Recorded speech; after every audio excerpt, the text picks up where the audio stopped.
اور حضور وعلیکم السلام. حضور ہمسایوں کے حقوق سے کیا مراد ہے اور ہمسایوں کے کن باتوں میں خیال رکھنا چاہیے؟ ہمسایوں کا ہر طرح سے خیال رکھنا چاہیے. کوئی بھوکا نہ سوئے.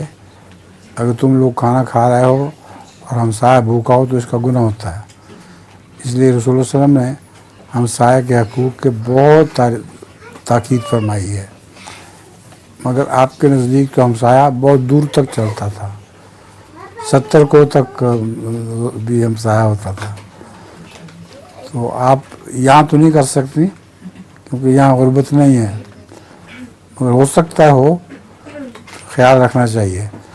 تو ہمسایوں کے لیے جو بیچتے ہیں وہ ہم غیر ملکوں میں، غریب ملکوں میں بھیج دیتے ہیں. ہم عید پہ بھی ہمسایوں کو کھانا بھیجتے ہیں. عید پہ جو ہے کھانا دیتے ہیں وہ صدقے کے طور پہ نہیں نہیں ہے. ویسے نہیں، ہاں ویسے ٹھیک ہے. جزاک اللہ.